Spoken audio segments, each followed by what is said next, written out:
Freedom fighters, स्वतंत्रता सेनानी। यहाँ पे ये एक रूम बनाया हुआ है जिसमें सारे के सारे फ्रीडम फाइटर्स की पिक्चर्स लगाई गई है जिन्होंने भी परमवीर चक्र अब तक हासिल किया है। ये वो लोग हैं, hats off to all of these people, कि जिन्होंने अपना कल कुर्बान किया था हमारे आज के लिए। बहुत मुश्किल है, आसान नहीं है। यहाँ पे देखो एक वॉल ये भी बनी हुई है जहाँ पे कारगिल के शहीदों को नमन किया गया है। कारगिल के शहीदों की चीजें, सारी चीजें जो उस टाइम पे यूज की गई थी। ये वो टाइम था जब मैं क्लास 10th में थी और हम श्रीनगर में रहते थे। पापा की पोस्टिंग उस टाइम पे श्रीनगर में थी और कारगिल का युद्ध लड़ा जा रहा था। उस टाइम पे कारगिल की लड़ाई चल रही थी।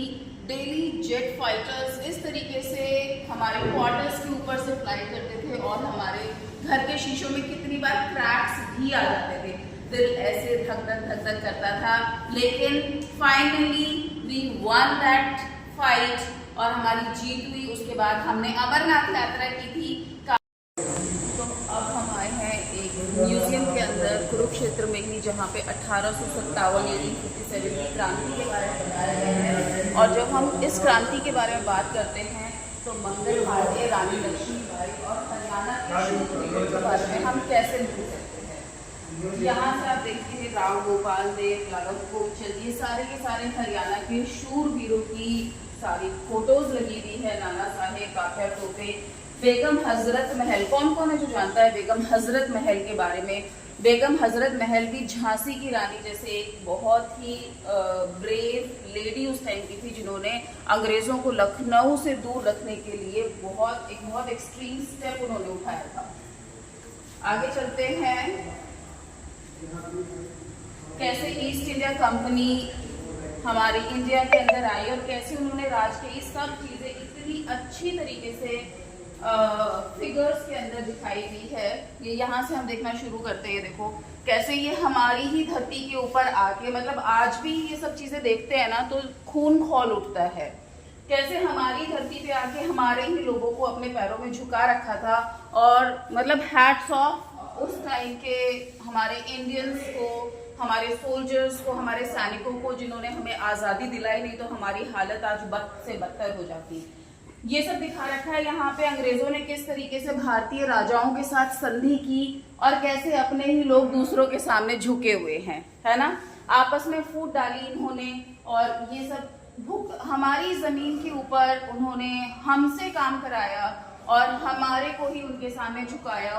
और किस तरीके से भूखे नंगे हमारे इंडिया के जो लोग थे उस टाइम पे, कैसे उनकी हालत बना दी थी। एक सोने की चिड़िया कहा जाने वाला हमारा देश अंग्रेजों ने अपने टांग के ऊपर टांग रख के किस तरीके से हमारी हालत, और देखो कैसे हमारे लोग हाथ जोड़ के खड़े थे लेकिन मजबूर थे। सारा दिन खेतों में काम करना और सारा दिन खेतों में काम करना, बिल्कुल अपने वेट से भी ज्यादा वेट को उठाना, और फिर भी इनके आगे लोग झुके रहते थे। और ये किस तरीके से आराम से, लेकिन भाई उस टाइम पे उन्होंने दिमाग से काम किया और हम लोगों ने खुले मन से स्वागत किया था ईस्ट इंडिया कंपनी का, ये ना सोचते हुए कि कल को ये हमारे ऊपर ही बैठ जाएंगे। कैसे लोग अपनों के ही दुश्मन बन गए थे इस समय में।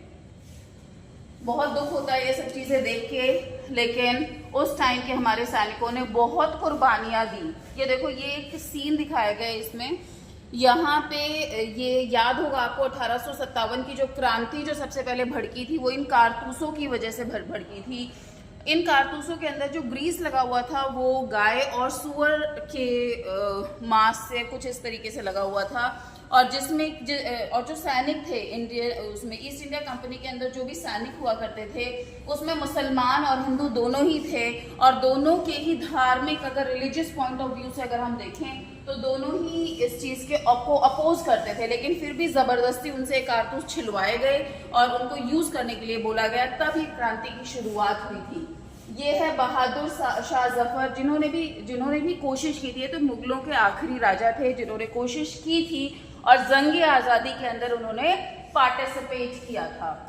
आगे चलते हैं, दिखाते हैं हम आपको झांसी की रानी किस तरीके से वो लड़ी थी अपने बच्चे को कमर पे बांध के। यह है झांसी की रानी का किला और इस किले से वो किस तरीके से कूदी थी। एक उनकी जो आर्मी थी ना, झांसी की रानी की जो आर्मी थी, उसमें उन्होंने बहुत सारी औरतों को भी इंक्लूड किया था, और एक थी उनकी हमशक्ल थी, उसका नाम मेरे को ध्यान नहीं आ रहा, कमेंट बॉक्स में अगर आपको याद आए तो आप प्लीज बताना। तो उसको झांसी की रानी ने अपनी हमशक्ल जो उसकी आर्मी में थी ना, उसको वहां से वो खुदवा के और इनको गुमराह करने की कोशिश की थी, और किस तरीके से अपने पुत्र को कमर पे बांध के झांसी को बचाने के लिए किस तरीके से लड़ी थी, देखने लायक चीज थी वो सारी की सारी।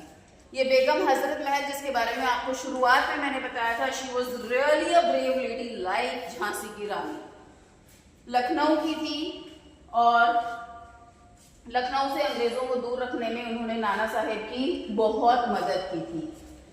इस तरीके से मंडियां बननी शुरू हो गई इनके अत्याचार को रोकने के लिए, और यहाँ पे क्रांति की हो गई शुरुआत। पहले जब हमने शुरुआत की थी ब्लॉग की, तो इंडियंस ऐसे लेटे हुए थे, आज जमीन पे लिटा दिया है अंग्रेजों को।